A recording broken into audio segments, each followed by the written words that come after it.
أعوذ بالله من الشيطان الرجيم بسم الله الرحمن الرحيم والصلاة والسلام وبارك على سيدنا ومولانا محمد وعلى آله وصحبه والحمد لله رب العالمين ربنا زدنا علما وعملا وأدبا وفقها السلام عليكم ورحمة الله تعالى وبركاته.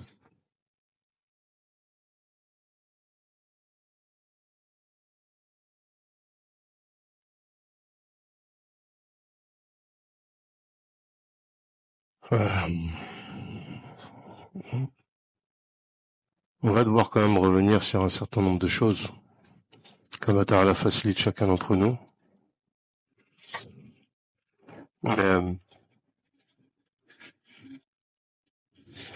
Faut que le contexte est propice à se laisser guider par les passions. C'est un contexte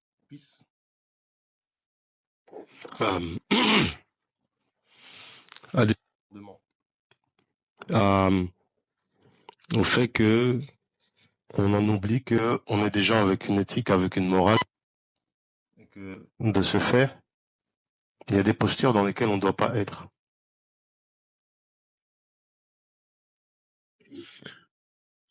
Pour être clair,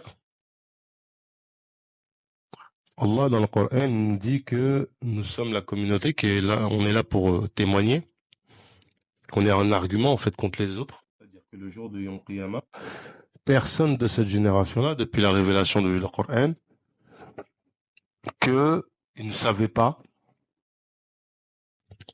parce que la révélation nous est parvenue et qu'on s'y est conformé. En clair, ce qu'il faut comprendre, c'est que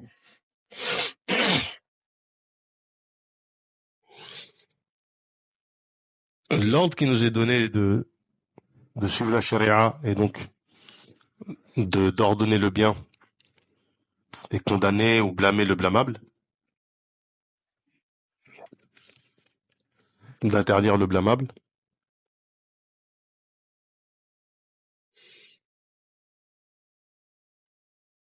il s'applique en fait dans tous les contextes, évidemment, mais surtout et avant tout, il se base sur nos valeurs, sur nos principes, sur notre éthique à nous. Quand par exemple on dit que le musulman va se lever contre les injustices, c'est les injustices dans une perspective de musulman, sur les perspectives de l'islam, de la charia. Ainsi, le comportement du musulman est effectivement de blâmer et de condamner les attitudes qui sont blâmables et condamnables. Et dans notre contexte, effectivement, ça va même au-delà de ça. Ça va dans le fait que on nous prend comme ennemis et on est dans un contexte où les outils pour combattre nos ennemis, ils sont principalement idéologiques, intellectuels et spirituels.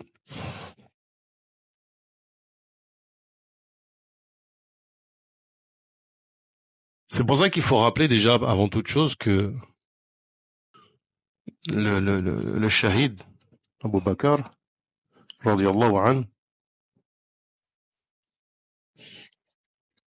ce qui lui est arrivé, on l'a déjà répété, ça réunit énormément de bienfaits. C'est-à-dire qu'en matière d'indices, de signes qui nous dit qu'il a une bonne fin, on est sur un carton plein. Yom Jumu'ah, il fait khidma dans la mosquée, il apprend la religion à quelqu'un, il est en sous-jude.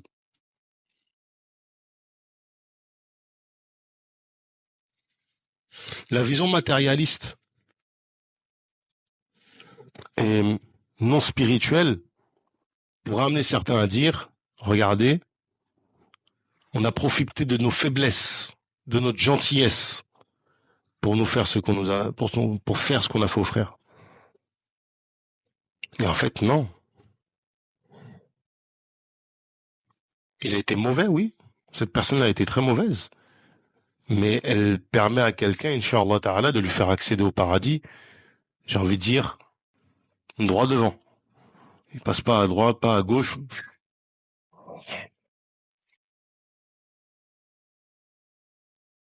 Donc il faut prendre la chose sous cet angle-là et dire que dans tous les cas, en fait, on est gagnant. Et comme dans tous les cas, on est gagnant, forcément,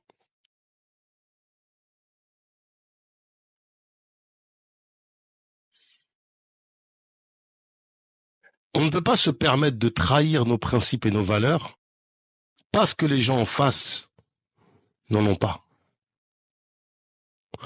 Ce n'est pas parce que certains en France ont des attitudes plus que méprisables qu'on doit faire l'économie du bon comportement. Alaykoum salam.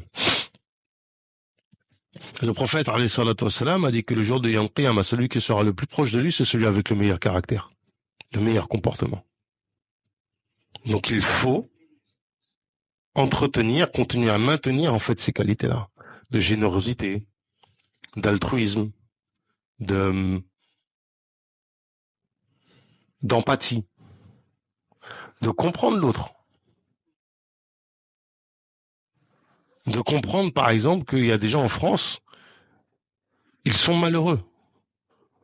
Leur cœur est tellement impacté par les choses de ce bas monde, par les frustrations de ce bas monde, que pour sentir qu'ils représentent quelque chose, ils vont tomber sur des gens qui souvent sont plus faibles qu'eux dans la société. De même que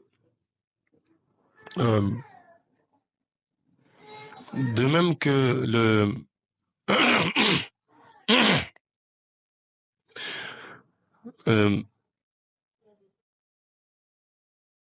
il y a des attitudes, et ça c'est vraiment important, il y a des attitudes qu'ont des gens, des comportements déviants, qu'il y a même au sein de la communauté musulmane. Mais c'est pas pour autant que si on doit les condamner, on va les condamner d'une manière qui est illicite. Je vais prendre un exemple. Alaykoum salam.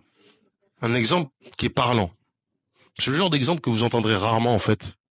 Soit parce que les prédicateurs ne maîtrisent pas ces chapitres-là, ce qui est très souvent le cas. Soit parce que les gens ont peur de les prendre. Et en fait, dans la question du talion, alors c'est quoi le talion? Petit rappel, c'est le fait que on est porté atteinte à votre personne physiquement, qu'on est porté atteinte à votre personne physiquement, qu'il y ait une blessure qui est une conséquence, voire un décès, et que on demande à l'État de punir la personne de la même façon que elle a blessé la personne. Ou elle a tué. Et je répète, on demande à l'État, on porte plainte. Le talion, c'est pas une vente d'État. La vente d'État, c'est les gens qui eux-mêmes se vengent. Nous, on porte plainte et c'est l'État qui doit régler ce problème-là.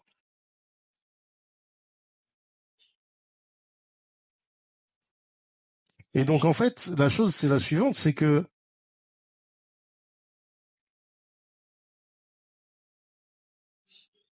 si quelqu'un, par exemple, a...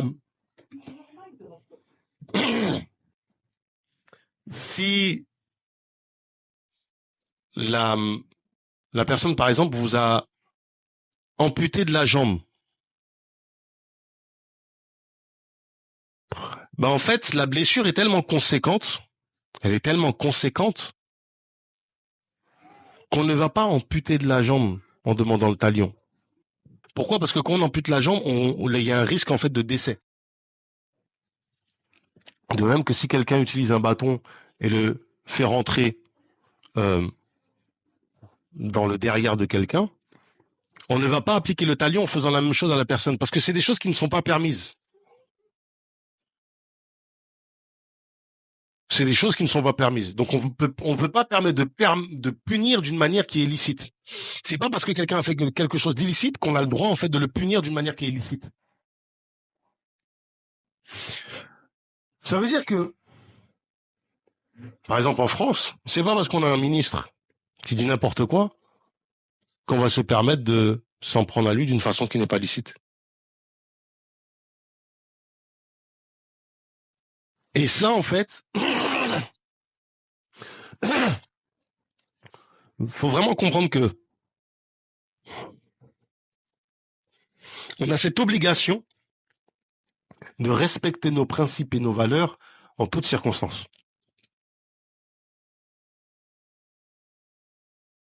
Le comportement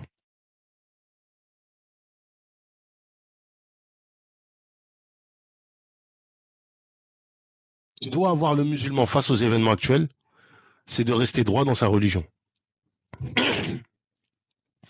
Ça doit nous rappeler,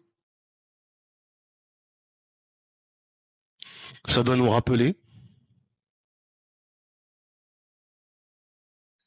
ça j'insiste sur ça, l'héritage que le frère laisse derrière lui, c'est de quelqu'un manifestement de pieux. Mais si on peut rajouter du khir, du bien, à ce que ce frère a connu, la situation dans laquelle il se trouve actuellement, c'est des gens qui viennent justement euh, euh, être dans une vision de division de la Ummah. Alaykoum salam. Ne pas réduire la problématique à vous, nous, non. On a toute une communauté qui a été touchée. On a toute une communauté qui doit se poser la question de comment ils s'organisent dans ce pays, de la réaction qu'ils ont vis-à-vis de ce pays.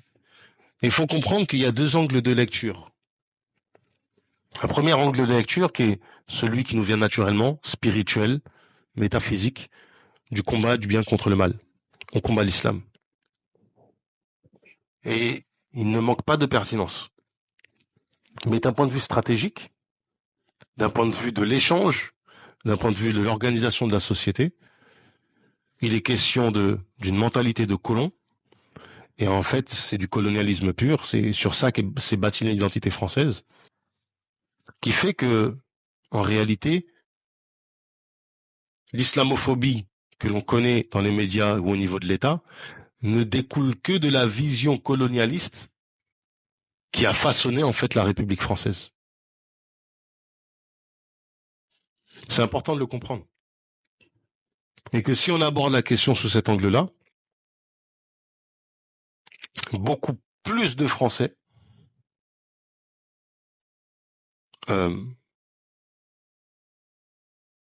arrivant à comprendre en fait le message. Si on parle en fait de choses métaphysiques, ils vont pas comprendre. On combat les musulmans parce que, etc. À la limite même, on pourra avoir une analyse, mais ça se limite pas à la France en réalité, c'est que nous avons une proposition de société, wa alaykoum salam, qui à notre sens est plus pertinente que celle-là. Laissez-nous en parler. Écoutez-nous.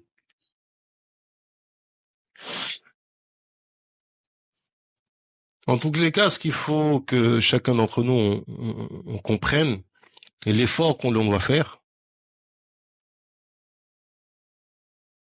c'est vraiment que, premièrement, chaque individu se maintenir dans sa religion du mieux qu'il peut. Faire en sorte que soi-même, on applique la charia sur sa personne, on tente de l'appliquer dans nos maisons, c'est-à-dire que les gens prient à l'heure, alaykoum salam, que les gens fassent dua, qui est cette relation intime entre Allah et son messager, alayhi salatu wassalam, que lorsque l'on veut agir, on en revient à la question essentielle de qu'est-ce qu'Allah Ta'ala attend de moi? Qu'est-ce que la législation me dit? De se construire dans une perspective intellectuelle où on prend les outils qui nous permettent de réfléchir et de reformuler des idées et des concepts correctement,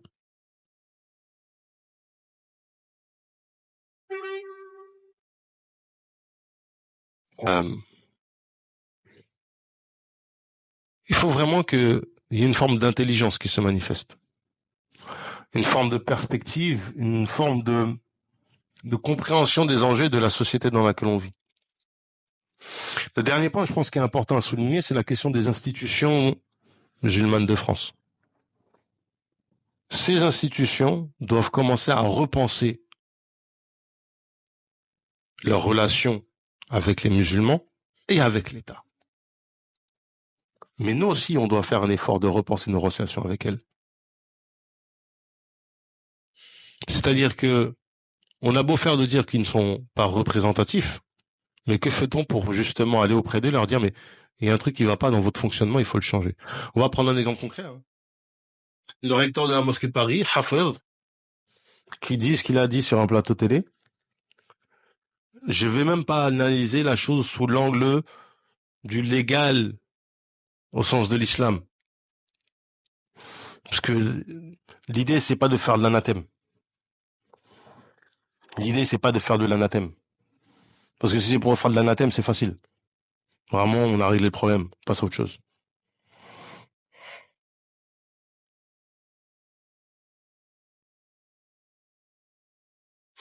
L'idée, c'est de dire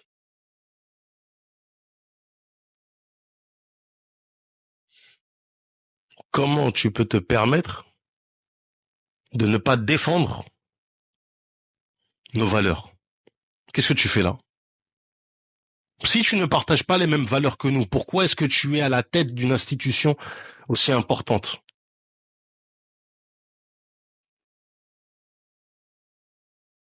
Et là, en fait, la question doit se poser, mais comment est-ce que ça se fait qu'on le laisse cet individu? Et en fait, on devrait l'interpeller, trouver un moyen avec politesse, bon comportement. Soit tu démissionnes, soit tu prends une ligne, un tant soit peu orthodoxe. Et ça, c'est sur ça, en fait, que il faut commencer à repenser nos relations.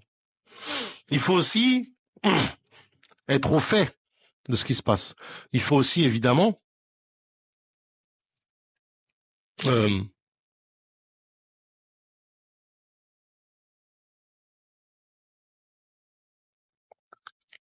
qu'il y ait une relation entre les gens qui s'engagent à, à faire darwa, euh, à enseigner, etc. Il faut avoir le comportement du musulman avec le musulman. Il faut que tu regardes avec un œil qui est l'œil de la législation, qui condamne, qui blâme ce qui doit être blâmé et qui ordonne le bien, le convenable. Et il faut que tu regardes avec l'œil de la réalité spirituelle en faisant, en cherchant des excuses, en faisant preuve de rahma les uns vis-à-vis des autres.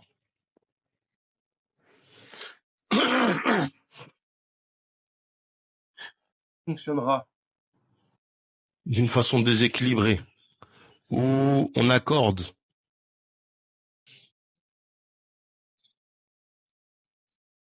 peu de place à l'éthique islamique, parce que le problème, c'est que souvent, on veut condamner, par exemple, on veut faire le amr bi ma'rouf, wa nahy anil munkar, ordonner le bien et condamner le blâmable, mais on ne respecte pas les convenances. On ne respecte pas l'islam parce qu'on veut blâmer quelque chose qui contredit l'islam. C'est pas normal. Et sur ce plan-là, en fait, il faut vraiment, on espère que les gens se réveillent.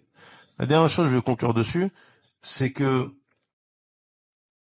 il faut parler, informer les gens. Par exemple, là, il y aura un rassemblement le 11. Il faut que, comme il y a quelques années, ils avaient fait un rassemblement contre l'islamophobie, il faut que l'on en parle avant. qu'on en discute, qu'on échange les uns avec les autres, qu'on fasse en sorte de se déplacer en groupe, que l'information circule. Parce que là, il faut qu'on commence à dire à tout le monde, ça ne peut plus continuer, ça doit s'arrêter. Le comportement de CNews, ça doit s'arrêter. Le comportement de BFM, ça doit s'arrêter. Tous ces stops. Il faut vraiment que ça s'arrête. Voilà, comme ça. Il y a des limites. Et les limites ont été largement dépassées. سبحانك اللهم وبحمدك أشهد أن لا إله إلا أنت وأستغفرك وأتوب إليك وصلي وسلم وبارك على سيدنا ومولانا محمد وعلى آله وصحبه والحمد لله رب العالمين